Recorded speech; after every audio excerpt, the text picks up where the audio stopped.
Hey there, StarCraft fans! It's Paladin coming at you with yet another edition of StarCraft Brood War Remastered. Today on Shakuras Temple, it is Bisu, it is Sharp.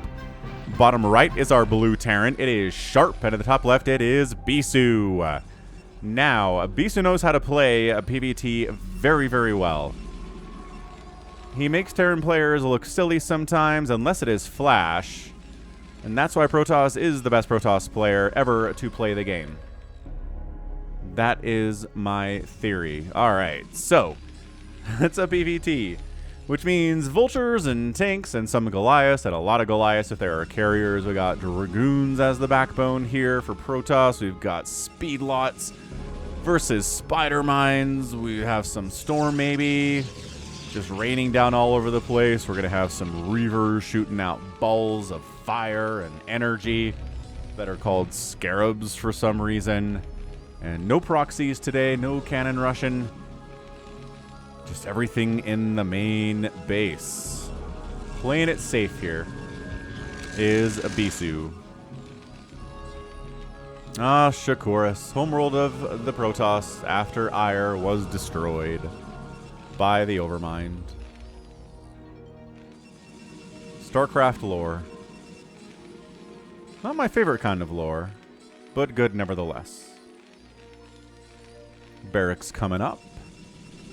And, oh, are we going to do a Nexus first play? Yeah. Playing it safe. Nope, says Bisu. I'm going to do a Nexus here. Ka-chow. Nexus first on this 4-player map. Can Steve the SCV scout it in time to punish it? Boom, boom. Steve the SCV merch at Falcon Paladin .store. Prove you are a fan of Steve. Get a shirt. And this probe scouting cross position, and that is where Sharp is. So good job, Bisu. There is an expiration date on punishing a Nexus first as Terran, but it's not there yet. Probe harassing. SCV goes, rawr, get out of here. Get out of here, probe. All of us SCVs are working very, very hard. We don't need a probe to mess it up. We're trying to get a promotion here, okay? And Steve the SCV. Which reminds me, this is another RJB replay, which rhymes with Steve the SCV. Check him out at youtube.com/@RJB_TV. Especially if you like fastest map. Aight. So Steve scouts the Nexus first. Says, are we gonna go? No? Yes? Maybe? I mean, the trick here is you throw down a bunker here, but you've got Marines to kind of protect it as it builds, and then the bunker finishes, and then the Marines are inside the bunker, and then the Nexus dies. But I think the distance to get here is too far for these Marines, plus they're trying to find this probe and keep it from scouting, and expanding behind this too is Sharp. Yeah, I think Bisu just got away with this. Which, I don't know, in PvT, a Protoss getting away with a Nexus first is okay, just because, I mean, they need to be on better economic footing than the Terran anyway, regardless of what else is going on, right? So this just is going to tell the Terran, maybe I'll get a third base a little bit faster, but other than that, I think everything's fine. I really do. Barracks floating out, and finally the scouting probe gets killed because a vulture showed up. Yeah! What do you want? I just wanted to say thank you for killing that probe. You did a great job. Hats off, sir. I don't know if he's ever been complimented like that before. He's speechless. I just like how they're wearing these super cool, like, full-body cat suits. They got crazy big muscles, but their voice actors like, yeah, throw back some beer, watch some football. It's like, I don't know, that really tracks with how you look, but whatever. Maybe they recorded the voice lines differently from how they designed the visuals here, right? So the bad side of a Protoss going Nexus first is that Singularity Charge is a bit late, which means you can't really harass this bunker very well, but that's okay.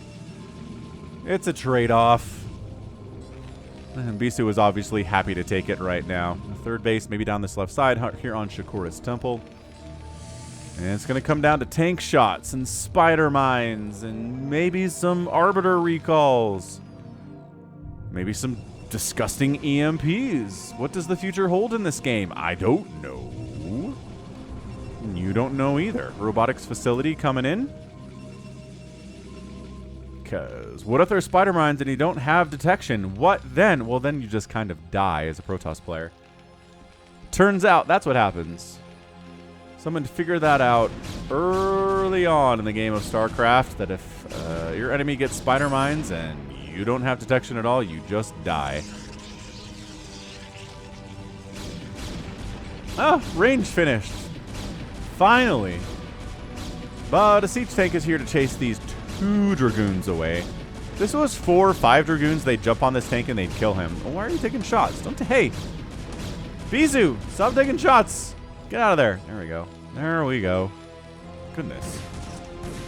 Oh, good probe snipe. That probe was going to get a 3rd base up here. Ah. That's beautiful. Activity with your vultures. You know the drill. Terran fans watching this, active with your vultures. Never let your vultures just hang out. It's bad. Look at them killing probes over here. Focusing on the ones on gas, too, particularly. Ooh, probes got in there. Got some licks off. Helped take him down. And 3rd base warping in from Bisu about 6:30.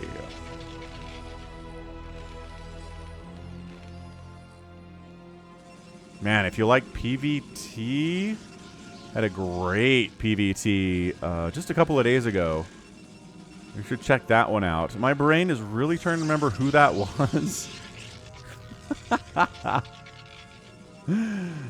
It was... Oh, yeah. It was JYJ. It was ASL champion, current ASL champion JYJ versus Snow.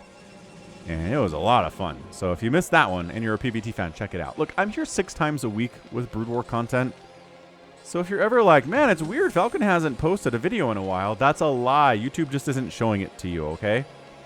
So come right to the channel, youtube.com/FalconPaladin, and you will see the stuff that's been posted since the last time you were here. And the YouTube recommend algorithm doesn't have to ruin you anymore. Oh, it's a fleet beacon. It's a Stargate, and it's another Stargate, and it's a fleet beacon. And was that? Yep. And he scanned it. Nice. Nice. That's the thing, man. You can go carrier transition at any point in a PvT, and it's the Terran's job to figure out when it is.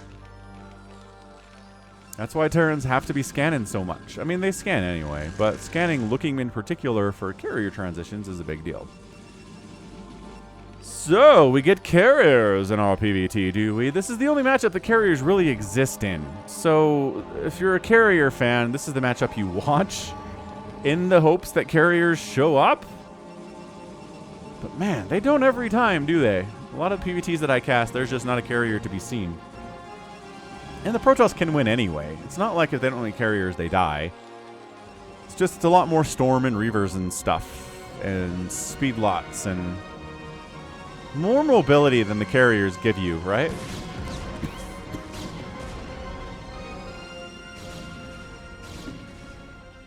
Oh, those vultures made it through that trap. Good positioning by Bisu. Didn't quite work out for him. So, carrier capacity on the way. First Goliath of the day in production. This is probably going to be hybrid, right? For a long time there, if Protoss was going carriers, they would just make carriers. It would just be maxed out on carrier and probes, and maybe some arbiters and some obs. But the more current meta is that what you want to add into this thing is Dragoons and Zealots and some High Templar for Storm, right? In conjunction with the carriers, just so the Goliaths have something else to worry about. Not a bad idea. Seems to work pretty well. One of the more beautiful sounds in all of gaming is the sound of siege tank sieging up. I mean, it gives you PTSD. And if you hear it in game, you're like, what? Where are these tanks? And you like panic.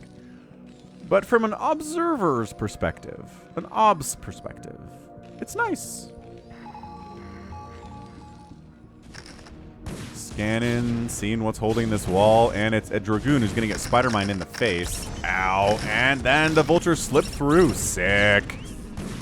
Sick play, man. Good job, Sharp. That was awesome. Dragoons at no upgrades, because I think the upgrades are going to the carry. No, it's ground weapons and air weapons. Dude, these guys are still here? This is some of the most effective, like, 2 Vulture Harass I've seen. Yeah, man, it's 58 SCVs to 50 probes. High grounds are being held by Dragoons to a certain extent.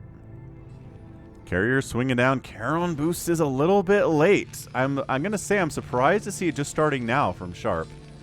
Turrets are going to have to do the work here for the time being. Man, those 2 missile turrets finished just in time, didn't they? Oh, they're targeting. Nope, they're not targeting the carriers themselves. But then you unload. See, then you unload some zealots in here. That's the spirit, and take down the turrets. And now the Goliaths have to do all the work. They're pretty good at that, though. Is there more Vulture stuff back here? Good golly. This is amazing Vulture play from Shark. Okay, enough Goliaths. Shut it down, boys. +1 attack on those dudes. Carriers don't have +1 attack yet because air weapons is on the way. But yeah, see, it's Dragoons and it's carriers being produced. So it's going to be siege tanks and Goliaths. Not just making pure Goliath here, as you would if it was just pure carrier, don't ya know? Speed for Zealots is being researched because, you know, it's a game without speed lots, right? It's a Protoss game without those guys. I don't think... It just doesn't make any sense. It's like making a Zerg game without metabolic boost. Why would you do such a crazy thing? These Vultures slip out past the carriers. Scout that they're there. Charon boost is now done. So I mean, it was really just didn't exist for one battle today, and we're going to see more than that. So it's good. It's fine. Oh, these carriers. A little bit of an open, little open position here. They do shove the Goliaths away. Get up into this dead airspace. Scanning what? Out here and then over here. See, but how the carrier bodies, see how they're hidden?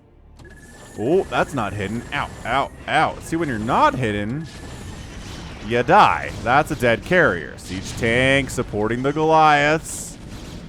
And then the carriers come swinging back through. See, this is that hybrid thing. You got to worry about both of them, and it's tricky. It is tricky to balance for the Terran player, and that's why the Protoss do it.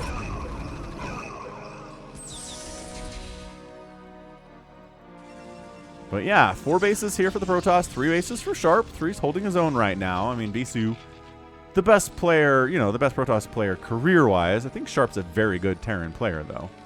Cast him quite a whole lot. He's very active on ladder.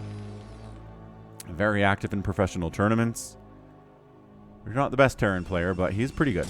I mean, he's not Royal. He's not JYJ, the 2 most recent ASL champions. Or Mind, even. Mind made it to the ASL finals this year. Or this time. Most recent time. Yeah? Yeah. Spoiler alert for something that was like a month ago, I guess. Bisu. Casually swinging in.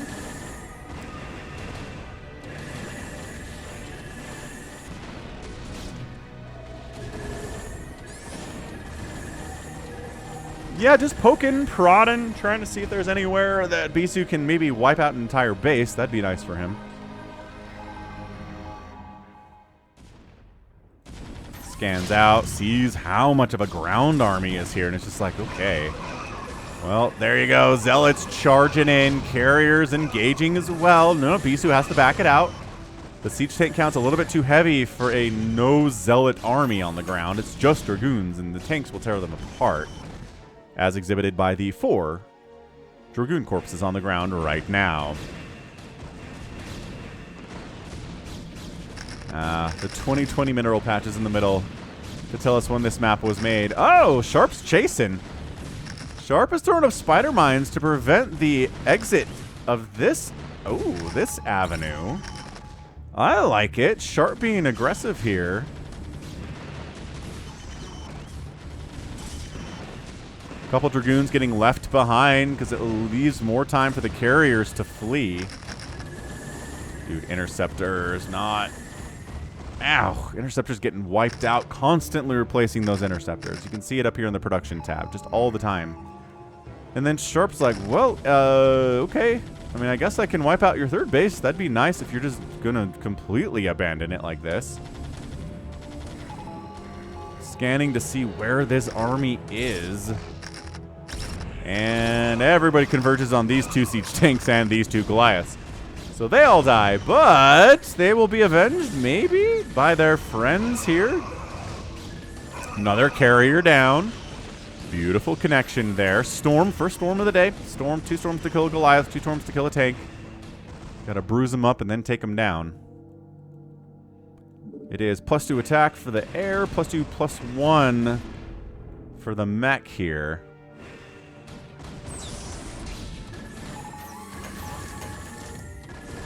Sharp decides to take a stand. Goliath just attacking interceptors for the most part here. Which, you know, you can win doing that, especially if there aren't a million carriers.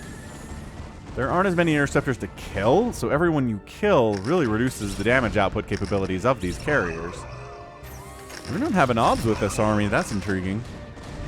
Ooh, 6 DTs on the way, though, from Bisu. That is interesting. Let's see what those guys do.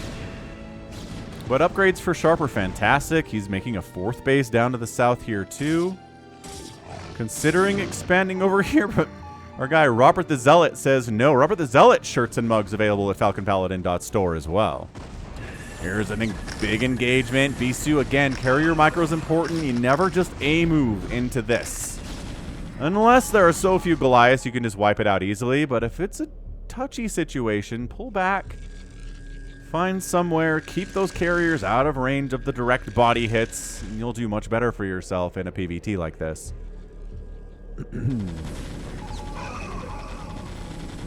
Yeah, the hybrid is good. I'm trying to think if I've ever cast a PvT featuring hybrid gateway carrier where the Protoss hasn't won. I've only cast maybe 5 or 6 of these. Goodbye, DT. So it's not like it's a huge sample size, but I feel like Protoss always wins with this strategy. And it can't be something that always wins, because that's not how StarCraft works. There are no strategies in Brood War that always work. So that's a ridiculous thing to even consider, right? So I don't know. I feel like Sharp is playing it pretty well, all things considered. Bisu's got his 5 bases rolling. Sharp has his 4. He's got better upgrades, right? 3-2 versus the 1-1 upgrades up ground, and then the 3-1 upgrades of the carriers here. And in fairness, Bisu has 2 separate upgrade paths he needs to follow. So Sharp only has the 1, so that makes it easier for him. More scanning, just sees where this ground army is, catches a whiff of it. Carriers part. So we're maxed out. Everyone's going to start building up some banks here, and we'll see how that goes from this point on. But yeah, this has been a very patient PvT. Positioning is very important in games like this. You don't ever want to be caught out in the middle of nowhere and getting surrounded, no matter who you are, because that would be death for these carriers, right? Yeah, poking in, and everybody comes. Zealots, Dragoons charging down this ramp. High Templar coming on the left side. Maybe going to throw a little bit of storm off. I mean, what else can they do here? There we go. Getting some storms off. Beautifully done. Gorgeously done there with the storms. That Goliath count not healthy.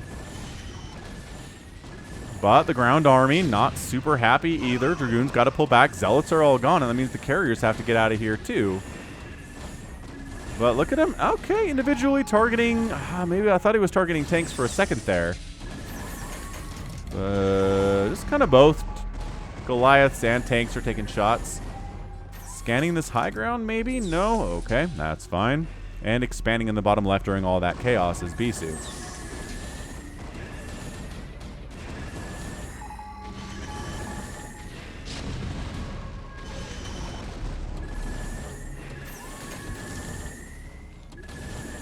There is an ob sitting in Sharp's base, but I don't think that really matters. Like, what? He's going to stop making Goliaths and siege tanks? I don't know what you expect to scout here with this obs. I'd much rather have the obs covering possible expansion locations, but Bisu kind of has that covered as well. Ooh, there's a DT here. Oh, this positioning is just mean. Look at that. Look at this guy. You can't one swipe him like you can probes and drones, but 2 swipes is good. 3 SCVs go down before the scan, the reveal, and the execution of our Dark Templar.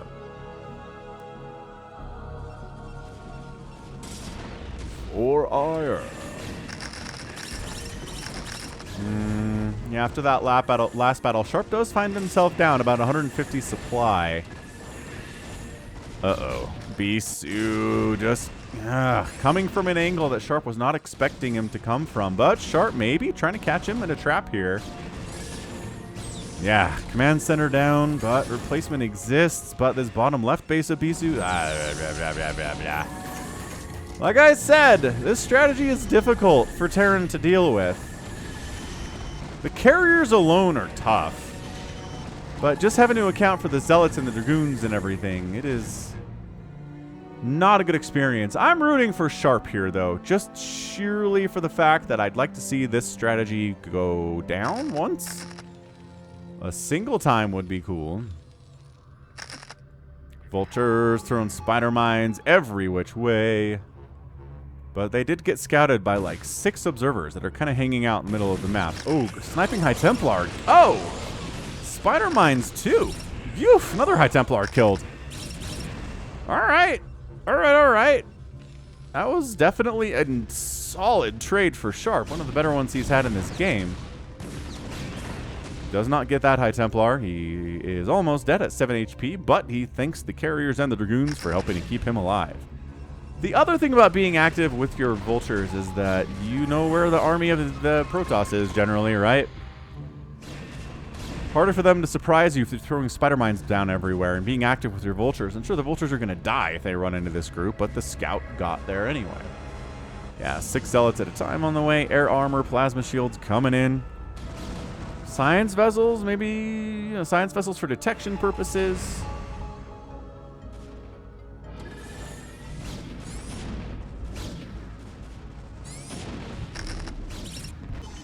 Yeah, Spider-Man wipes out that Dragoon. SCV says, I have been avenged. So yeah, this is just a methodical PvT, right? Just flying around with the carriers, trying to find what damage you can get on the edges of these mech units. What's out here? Killing spider mines, killing a couple Goliaths that aren't with the rest of their buddies, but then the other buddies show up and the carriers pull back. I don't know. When Sharp hasn't tried to retake at 6 o'clock, maybe recognizing how hard it is to hold. Ooh, missile turret getting some direct body shots on that carrier. That is a little bit careless on that micro. Oh, great storms. And yeah, the other thing is the ground army allows you to support the High Templar because you want the storms. But if all you have is High Templar, the Vultures run in and wipe them out. You need Dragoons. Oh, ooh, hang on. Hang on. All right. Trying to flirt with the edge of it here is Bisu. Those are some nice body shots, that's for sure. Bisu can't be happy about that. He's got 10 carriers. One of them is almost dead. Target fire in that exact one is difficult. D-Matrix. And suddenly we're just doing traditional carrier versus Goliath stuff. Didn't expect that to be the case in this game. Ooh, are they targeting the one that's injured?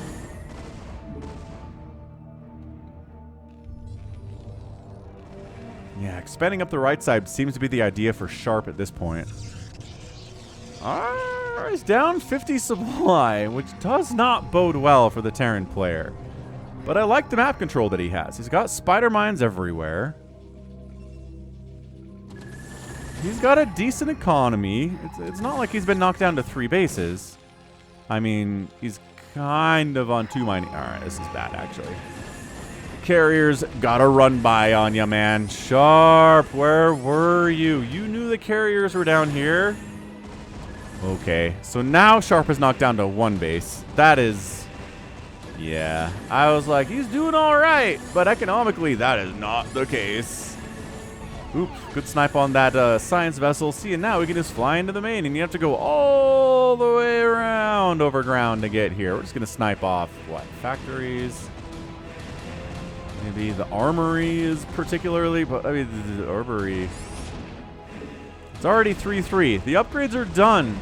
Unless you want to get air armor for your science vessels. You could set up a trap here, maybe. Like, what if put carrier Goliaths down here and Goliaths down here and said, hey, now where you going? Nope, doesn't matter. GG, main base in shambles and tatters, and Bisu gets the win. Yeah, losing this base, never getting it back, not being able to expand up this right side, and then Bisu just taking the entire left side of the map all for himself. And economically, that's it. It's the economic win. It's another win for hybrid carrier against a really good Terran player. So nice job, Bisu. Well executed. I mean, it's just the best carrier micro you're going to see, right? Bisu has a ton of experience with it. 1-3-1 upgrades for these ground units. A little bit strange, but it makes sense when you know how many carriers there are. Yeah, so losing this base and then just getting snuck up on and losing this base immediately, and then the carriers just cruise on into your main after that. I mean, that is a rough little 4-base roll there, huh? Yeah, your factory's going down. Major, major problem. Resources are just going to be a big problem today, too, for Sharp. I think his control was good, but man, Zealots, Dragoons, Storm, it's a lot. And the carriers. It's a lot to try to have to deal with. So, GG, well done there. Bisu, 222,000 points for him to 189,000 for the Terran player, outproducing the Terran. Getting outkilled by the Terran, intriguingly enough. 31-1 on the buildings raised is a huge deal. One pylon died for Bisu today. You gotta kill more bases than that if you're going to beat Bisu. And then outspending by a full 11,000 resources. 11,000 and a little bit more in 25 minutes. Only lost a couple carriers. Nothing too insane, obviously. And yeah, Bisu gets that win. Again, in a strategy. In a strategy that is just tough to deal with.